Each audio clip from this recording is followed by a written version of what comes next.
Welcome to the Future of Payroll and Workforce Management Insights by HR.com, your go-to resource for insights into payroll and workforce management. From navigating compliance and technology trends to exploring the latest in global payroll solutions, we're here to keep you ahead of the curve. Join us as we dive into the forces reshaping payroll and share practical strategies to optimize your workforce management. Let's get started.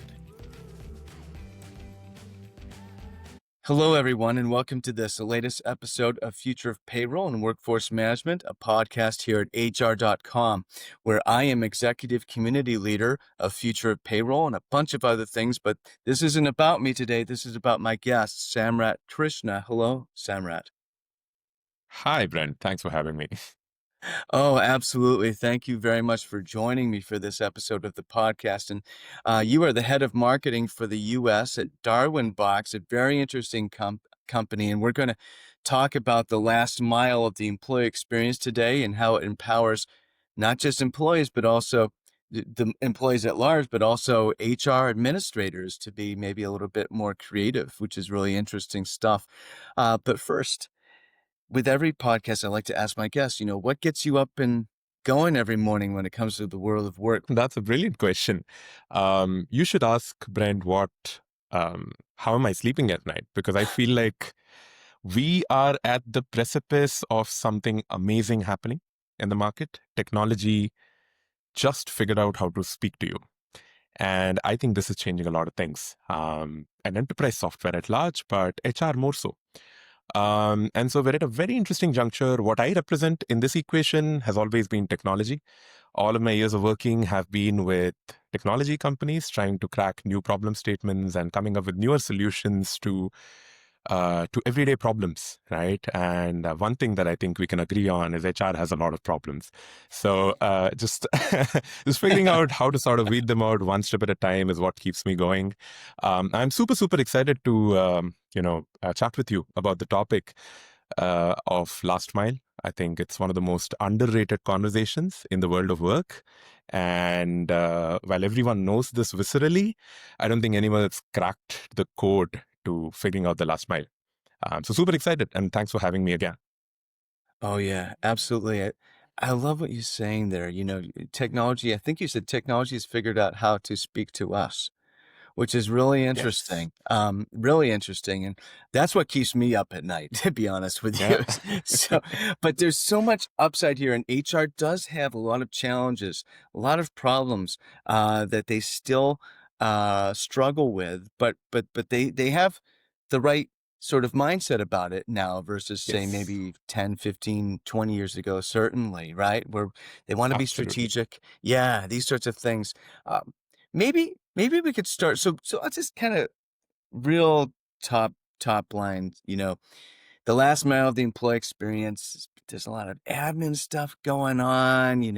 There's a lot of focus on that, and the limitations of technology have really kept HR teams not only from being able to lift themselves out of this administrative hell, if you will, right, but also Yes. to focus on the not just the employee experience, because we heard about that a lot, and there's a lot of technology designed to help them with that, but to meet the employee where they are at any given point in the Yes. day, and that's what we're talking about. That's my understanding from Yes. a very high level what the last mile of the employee experience is. But maybe you could just give us a little bit more of a deep dive into that.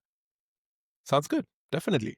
I must say the reason I'm so passionate about the last mile is because that essentially became a way for Darwinbox to make a dent in an industry that has existed about 30 years before we were ever born. Right? Darwinbox just finishes about 10 years in this game, serves about 1,000 customers across the world, 4 odd million employees spread across 130 countries. Now, I must say this happened primarily because Darwinbox wanted to be a modern HCM for enterprises that had more than 500 or 1,000 employees and are struggling with the challenges of figuring out how to manage the end-to-end life cycle on a single system. Right? We realized two key problem statements with the market, Brent, broadly. One was that a lot of the incumbents, a lot of the legacy HCMs weren't really keeping pace with the speed of business. I'll give you an example. Every time a company acquires another company, uh, the transition is a nightmare, right? Every time you want to experiment with a new performance philosophy in some of your teams, right? Instead of enabling you, technology becomes a bit of a deterrent. It tells you, hey, you can't do that right away. You got to wait a quarter while I go and figure out how the consultants do the nuts and bolts on the HCM and get you ready for Yeah. that new performance philosophy. And we were like, man, that doesn't work. That can't happen. You don't have the time for that. And that was the first insight. We just needed technology that could keep up with the speed of business, right? And the second insight was simple. You could have, Brent, the sexiest talent management program out there. You could have the most brilliant employee self-service program out there.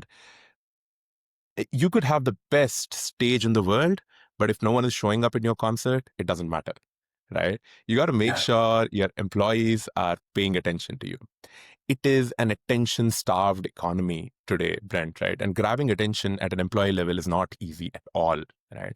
You're competing with the Instagrams, the TikToks, the Ubers, the Uber Eats of the world, and it's very, very hard to deliver experiences that are consumer grade, that actually add value to employees with every interaction.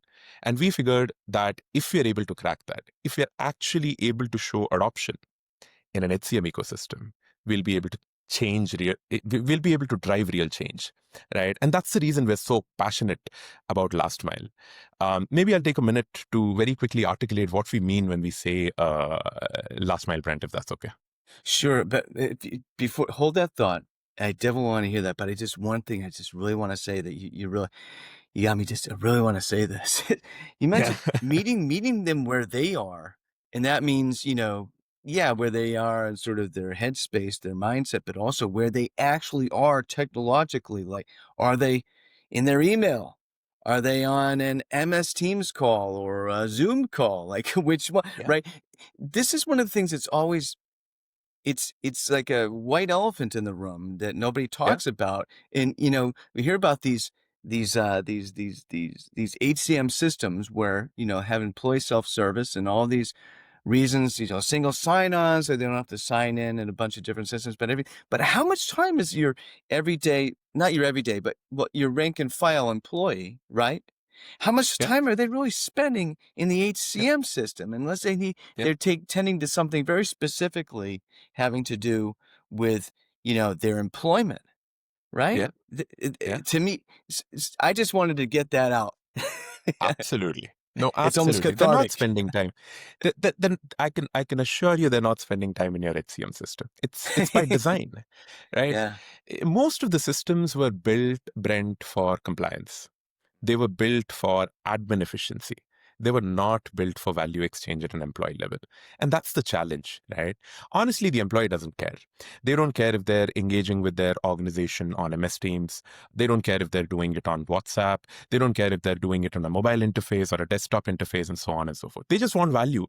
They don't get incentivized to go and, chat with the organization. They just have problem statements. They need information, and they just need information at the right time. And any system, any channel that can meaningfully add value to employees at the right time Mm. is what matters in today's day and age, right? And that's exactly what we're going to talk about today, right? Last mile is this logistics term, right, Brent? The simplest analogy that I can give the listeners is, see, parcels. Back in the day, if you were to ship something, they aren't delivered when they reach the depot, right? I've seen that a lot of the older technology is great at delivering parcels to the depot, right?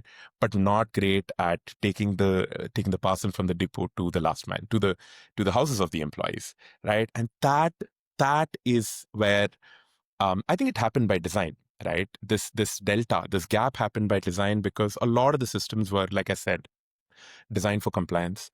They were designed for efficiency. Most of the portals hid behind a firewall, right? The solid block of what felt like impenetrable ether, which was it almost felt like you're punishing your employees to use your products because, hey, if you don't punch in your attendance, how do you get paid, right?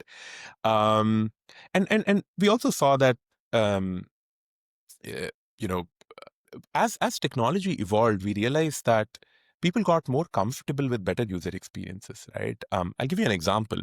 Back in the day, the way to get things done was, hey, go to the first folder, click a button, and then you'll go to the subfolder, and then click another button, and then you'll go to the next folder, and then you click on another button. Who remembers all these folders? What are you even talking about? That's just not how technology interactions happen today, right? When mobile came, we got introduced to touch, we got introduced to scroll. Scroll changed our lives. I don't know about you, Brent, but I'm spending a crazy amount of time on my Instagram, and I have to really curb that habit, right? But Facebook for me. but Yeah. absolutely. So scroll changed our lives. These interactions changed our life. It's about time that enterprise technology vendors, HCM vendors, start realizing that this is what it takes to grab attention from employees. Right? We had an interesting journey with Darwinbox. We solved for one of the most complex markets, Brent, which was South Asia. Right? We don't have laptops. We had a lot of mobiles, however, right? A lot of mobile phones. And we really had to figure out how to deliver a crazy good experience on that mobile phone. And by the way, most of these mobile phones had 2 MB or 2 megabyte RAM, right? Which was just beginning mobile phones. So you really had to figure out an interface which was simple. It wasn't complicated. You couldn't build heavy mobile applications. You had to build lightweight, like um, things that would feel breezy, not cumbersome, and so we did a lot of that. And we saw a sudden surge in adoption. So every time we would replace an existing HCM system, we would see a sudden jump in adoption. And our CHROs would be like, it is such a simple thing. I don't know why we weren't asking for this, right? But that led to an interesting series of developments over time, Brent, right? So we realized that WhatsApp or messaging channels were very prevalent in these economies, right? So it's much easier for me to pull up my IM and message a friend than to sort of open an application, log in with the SSO, and then go find the app that I'm looking for. So we built HCM for messaging. Right. And then we opened up WhatsApp, we opened up IM, we opened up Slack, we opened up MS Teams, and we suddenly saw adoption spike, right? People loved using work hubs to interact with their organizations. The other example I could give you is uh, we. Uh, okay, what was fascinating was that people wanted to experiment with newer ways of engaging with their applications. So voice became more prevalent.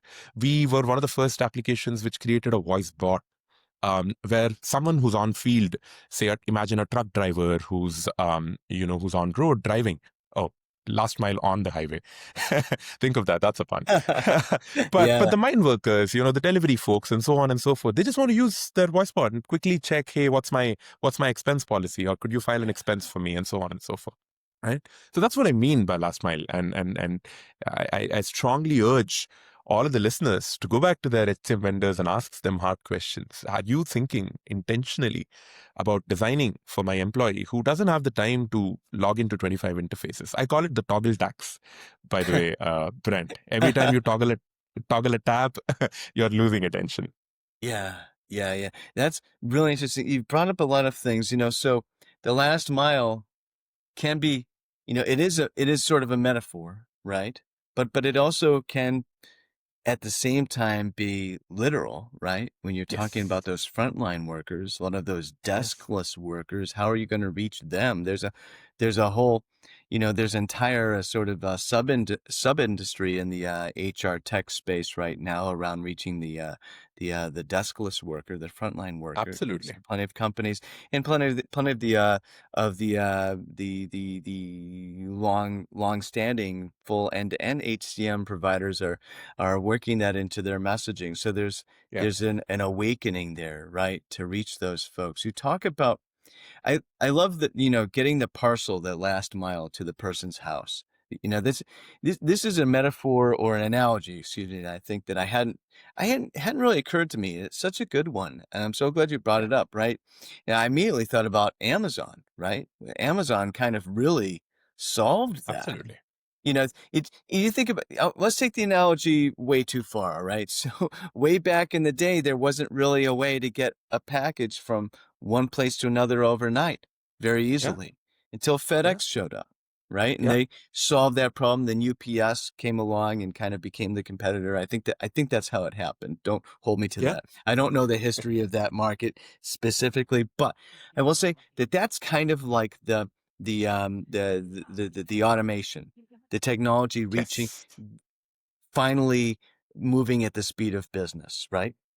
Right? Yes. But you have all Yes. these subtleties, these nuances, and granularities that are not necessarily solved for yet. So FedEx got us to, automation where you know, we're not putting schedules together by hand on a written spreadsheet or in an Excel spreadsheet. We're using the Absolutely. technology instead, right? But now we're talking about that next leg of the evolution. That's where Amazon came in, and Yeah. they really kind of solved that last mile thing. And there's algorithms and AI. We weren't going to get through a podcast about HR technology without talking about AI today. Absolutely. So I mea culpa, I'm the one who brought it up first, but that's the kind of stuff. So, so how does this change? As we talked about in the green room a few days ago around uh, putting together, I think it was a meaningful workflows, right? And we Yes. talked about how this next leg in the evolution of HCM technology to meet the employees where they are and the last mile and all this. It's really transforming the HR practitioners. We call it the admin. Maybe we shouldn't call them the admins anymore. The HR Yes. practitioners, like day to day. How does it change their life? What do we mean by meaningful workflows? Yeah. What's the benchmark here? What's the before and after? What people were Yeah. trying to do and what we can do now? Brilliant. I think an amazing uh, trajectory we've seen in the definition of.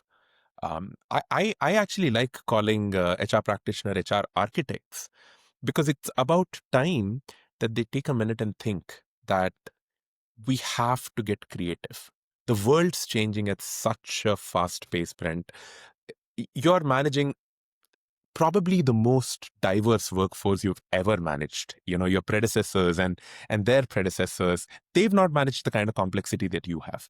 If you're an HR practitioner today, pat yourself on the back. Just take a minute and celebrate the fact that you are at the precipice of solving one of the most complex problem statements of the 21st century, right?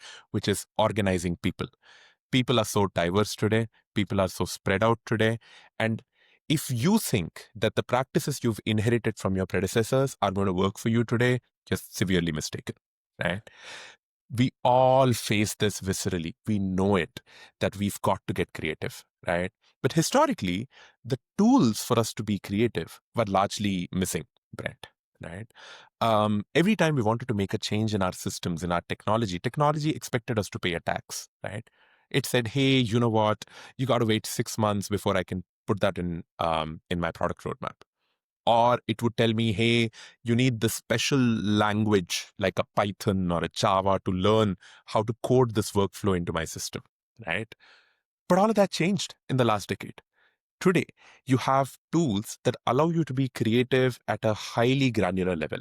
Let me give you an example. Darwinbox heavily bet on this idea of making every HR practitioner a creator of his own right?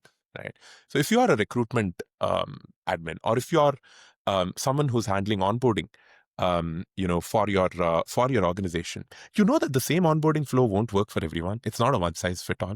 You've got to figure out how to onboard a sales representative a little differently as opposed to someone who's on the front line, right? And how do you do that? Today, it's no code everything, Brent.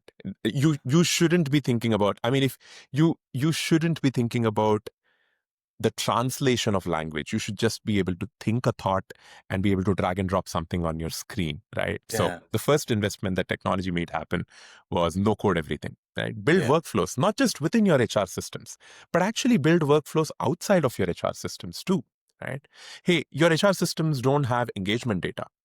Big deal. Go talk to your survey provider and be able to fetch that information, because how else do you run a meaningful workflow if you don't know if your onboarding is actually leaving people happy, or Mhm. if you don't know if your onboarding is actually leaving people confused, right? How would you iterate?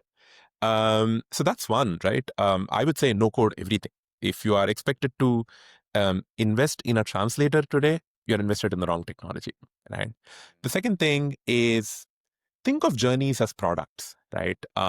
As marketers, Brent, for the longest time, we've invested in something called A/B testing. We would create two different versions of the same experience, and we would, drive 50% traffic here, 50% traffic here, and see which one's converting better, which one's helping better, right? HR should do exactly that. HR should figure out how to create different versions of workflows so that they understand which workflow is one more, driving more compliance, driving more efficiency, but also which workflow is actually leaving employees with a better experience, right? So super important to test everything. I would say think of every journey as a product. Become the product manager, right? Think first principally, and you have the tools you need today at your hands to be able to orchestrate these journeys, right? The third thing that I think is changing largely, Brent, according to me, is you got sidekicks. Agentic AI has now given you all buddies, sidekicks, right? These tools that will continuously work 24/7 to keep you at the top of your game, right? I mean, imagine a quick prompt that tells you, hey, 7 members out of your 40-member group is at the risk of a burnout. You got to do something about that. Imagine a tool that's telling you, hey, I am seeing that there is disengagement in a small pocket in your organization because their compensation benchmarking or their compensation doesn't sort of benchmark with the parity, right? These insights are super useful, and deliver them at the right time, and you will suddenly see your practitioners, your architects turn into superheroes because they have the right information and they have the right tools to act on. I love a lot of this tracks very well with some of the messaging out there in the HR technology space too. There's some companies that really they have it right from a psychological standpoint, right? Yeah. Making HR people the heroes, Yeah. this sort of thing, right? And how are they the heroes? By doing that thing that's innovative or novel, that creates a positive employee experience at any Yeah. given point in the day, right? Yeah. Um, Something that's really interesting about what you said too is this. I mean, we're really talking about there's actually I think there's a publication called HR Architect, right? And so, Yeah. and so speaking about these people as architects, I think that's really key, right? Because you're Yeah. elevating their own sense of worth and importance for themselves and what they can do with their jobs and the kind of impact that they have. One last point I want to make before maybe I ask you to make some concluding remarks here as we're running long, and it Yeah. seems like we've only been speaking for 5 minutes, but it's been Yeah. almost 25 minutes now. Um, you talk about A/B testing, and HR should be doing the same thing that marketing is, and I absolutely agree. HR should be marketing itself Yes. to the workforce. Yeah. Payroll should be marketing itself to employees, right? Absolutely. Figuring out how to reach them, how to gain their attention so that they're actually interacting with the brand, the employer brand, right? This is this has been sort of that was an epiphany that I had as I was listening to you, Yeah. Samrat. Yeah. No, definitely. I mean, the moment you start thinking of every operator within the HRs, it's first of all, it's impossible that a small group of people in one corner in an office can figure out how to empathize with and build workflows for everyone in the world, right? It's just it's a ridiculous assignment, right? That a 20-member group will solve this for a 200-member organization, that a 200-member org will solve this for a 20,000-member organization. It's not possible. Figuring out how to partner with leaders, with managers, with enthusiastic employees is an absolute first step. You got to figure out who your squad is, right? And enlisting that support and figuring out an operating model with them. But hey, by the way, why should they collaborate with you? You've got to give them something in return. You've got to give them control. You've got to figure out how to democratize some of the access that has historically been locked with a very small group of people. I- I'm a manager of people, Brent, and I would love it if my HR told me, Samrat, you're completely free to orchestrate a performance philosophy for your team, right? Go out there and you decide the frequency, you decide what's a good benchmark for the team, you decide when evaluations will happen, you decide how the learning and development will happen for your team, and so on and so forth. I would love to take that responsibility. And I can promise you there are many people leaders out there that are screaming the same sentiment today. They want control. They want power. They want the ability to orchestrate these journeys. So maybe I'll change my last statement, Brent. It's not just HR architects. It's not just HR people that are architecting the enterprise. It's everyone in the enterprise that's architecting the enterprise, right? So we've got to figure out how to democratize control, how to while ensuring governance, of course, right? With AI, it's not easy, right? There are hallucinations. Human in the loop is extremely important. So any investment you're going to make has to come with a strong governance.